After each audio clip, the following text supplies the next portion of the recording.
Assalamualaikum warahmatullahi wabarakatuh. Waalaikumsalam. Kembali lagi bersama saya Ibnu Aulansyah dalam acara Ngopi, Ngobrol Inspiratif. Dalam kesempatan kali ini kita akan berbincang-bincang manja dengan tema Gen Z.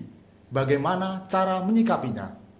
Dalam kesempatan ini juga saya didampingi oleh dua narasumber hebat dari SMK Islam 1 Durenan. Yang pertama, beliau adalah Bapak Ilham Mukolik, guru senior dari SMK Islam 1 Durenan. Kemudian Bapak selanjutnya adalah Bapak Taufik Ridho.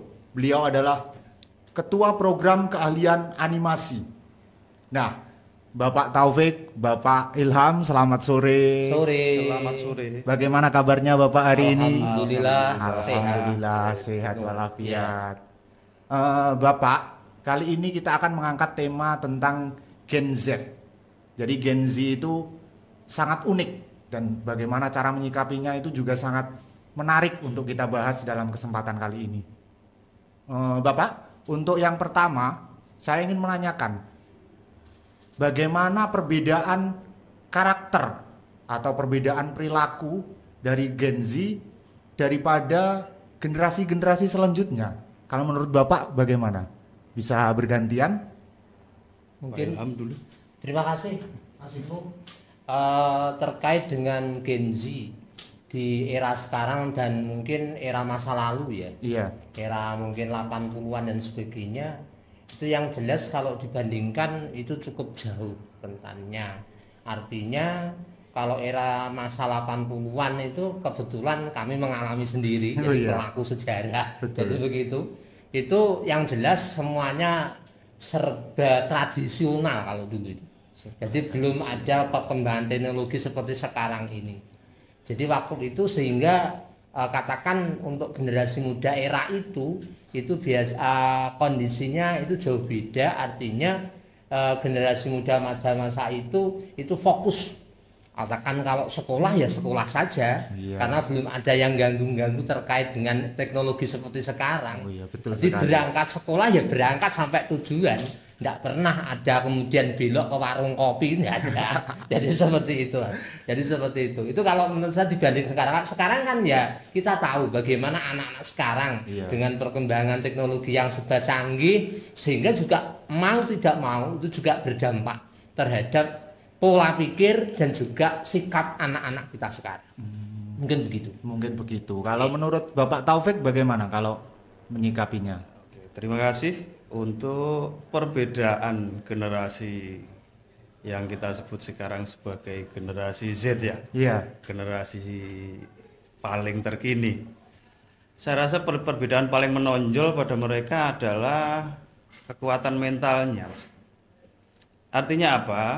Semua itu dipengaruhi oleh faktor kebiasaan, karena yang kita sebut sebagai generasi saat ini, generasi Z atau istilah kerennya adalah Gen Z itu tadi, mereka cenderung memiliki ketergantungan pada teknologi yang sudah berkembang sampai saat ini, yang kita tahu sendiri bahwasanya perkembangan teknologi itu sudah merambah dan bahkan pada anak-anak usia dini itu pun mulai dari mereka sudah bisa melihat dan bisa menikmati apa yang mereka lihat, itu pertama kali yang mereka sukai adalah teknologi. Karena itu saya katakan bahwasanya perbedaan mental mereka sekarang sangat jauh. Jadi kalau pada zaman era kami yang seperti disampaikan oleh Pak Ilham tadi, bahwasanya kita dulu berinteraksi itu secara langsung.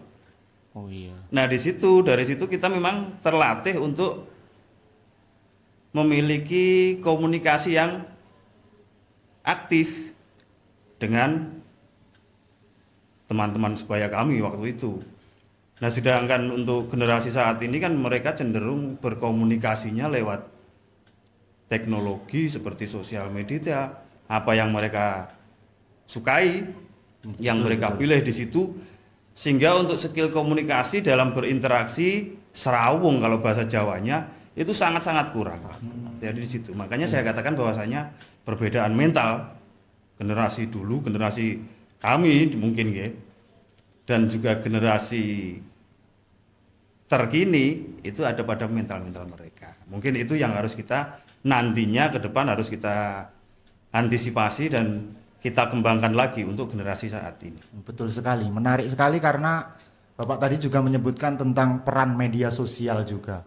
Nah, untuk sekarang ini kan di SMK Islam 1 Durenan itu kan ada jurusan animasi ya Pak? Iya betul. Ya, ada jurusan animasi. Nah, itu kan erat kaitannya dengan media sosial dan juga teknologi. Nah, kalau untuk Bapak sendiri, media sosial dan teknologi ini Bapak artikan sebagai tantangan ataukah sebagai peluang ketika menghadapi siswa-siswi yang notabene generasi Z saat ini ya? Iya betul. Itu gimana Pak cara menyikapinya kalau masalah untuk media sosial saat ini kan sudah rata-rata Mas Ibnu ya? Iya. Jadi semua lini bahkan mulai enggak pandang usia.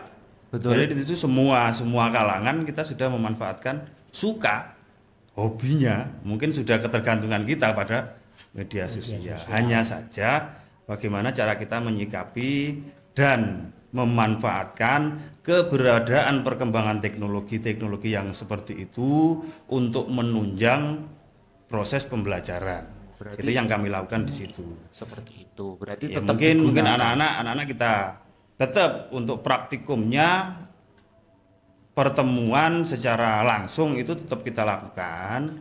Jadi untuk media sosialnya kita hanya mengarahkan kepada anak-anak. Jadi membiasakan kepada mereka untuk memanfaatkan sebaik mungkin dari media sosial yang mereka gunakan untuk menunjang pembelajaran mereka. Oke, ini masuk. Kalau untuk itu kan saya setuju sekali karena sampai saat ini kita itu juga tidak bisa lepas meskipun kita sudah zaman sekarang, tapi kita tidak bisa lepas dari yang namanya media sosial dan juga teknologi tersebut. Tapi kelemahannya untuk media sosial dan juga teknologi tersebut, kita kan jadi kurang namanya serawung itu tadi ya Pak. Nah, kalau untuk Pak Ilham, menurut Pak Ilham itu gimana? Kalau bagaimana itu cara menguatkan kiat-kiat anak itu agar mau berserawung itu tadi dengan orang banyak, dengan teman sebayanya itu, kalau kiat-kiatnya mungkin dari Pak Ilham itu seperti apa? Kalau menurut saya Mas Ibnu, itu diantaranya anak-anak itu di samping menekuni skillnya di bidang kemajuan teknologi, jangan lupa juga ikut dalam berorganisasi Mas Ibnu. Berorganisasi. Iya, berorganisasi. Karena apa? Dengan berorganisasi itu sendiri juga akan menggali potensi.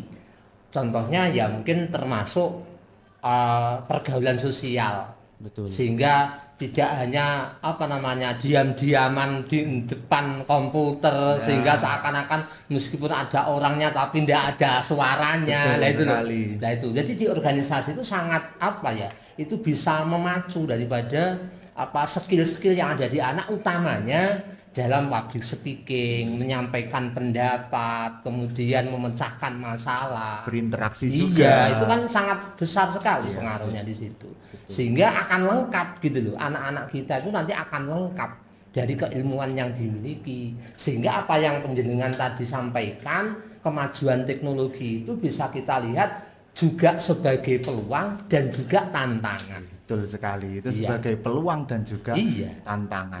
Kalau sampai saat ini Pak Taufik di SMK Islam 1 Durenan ini untuk pemanfaatan teknologi itu ya, kalau untuk media pemasaran misalnya kayak promosi dan sebagainya itu juga menggunakan teknologi fuel ya anak-anak itu. Iya betul. Oh betul sekali, berarti sangat dimanfaatkan dan peluang tersebut juga dimanfaatkan sebaik-baiknya ya, seperti itu.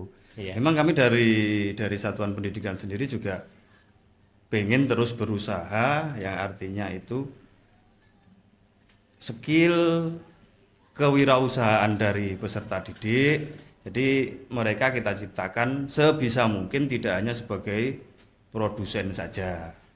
Jadi bagaimana cara untuk memasarkan produk mereka, di situ kita memanfaatkan banyaknya media sosial yang sudah ada saat ini.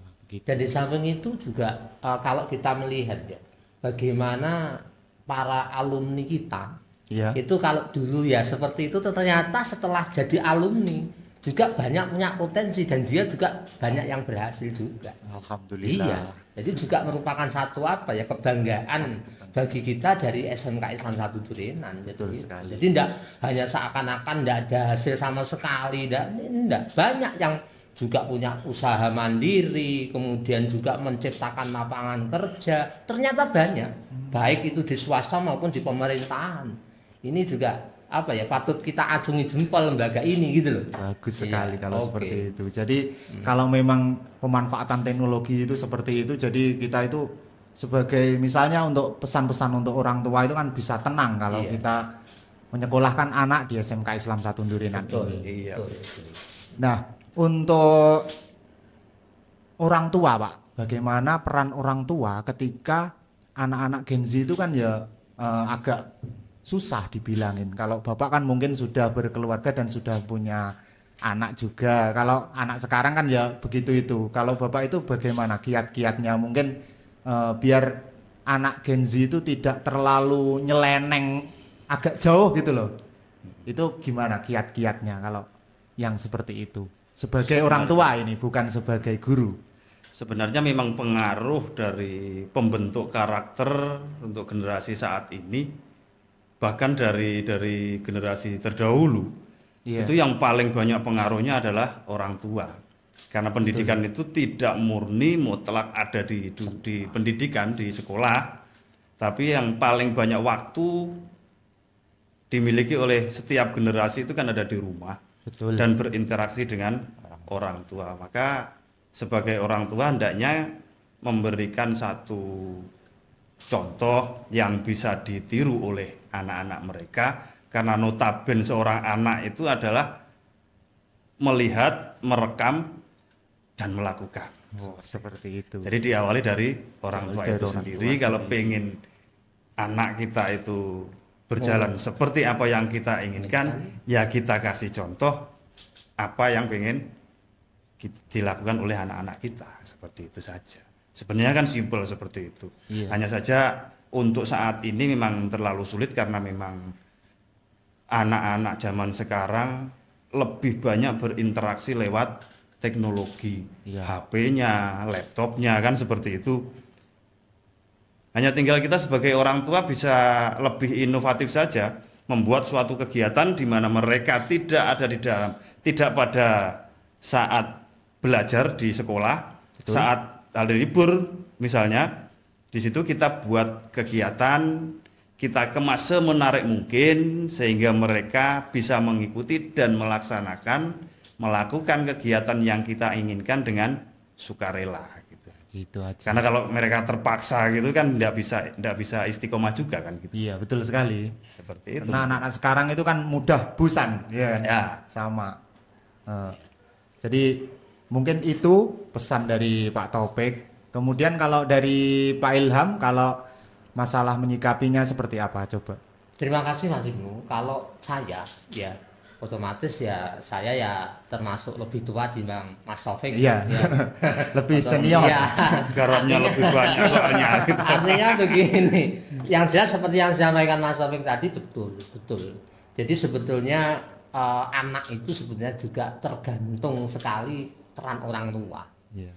Jadi pepatah yang menyatakan yang disampaikan oleh seorang tokoh besar pendidikan Ki Hajar Dewantara itu memang betul.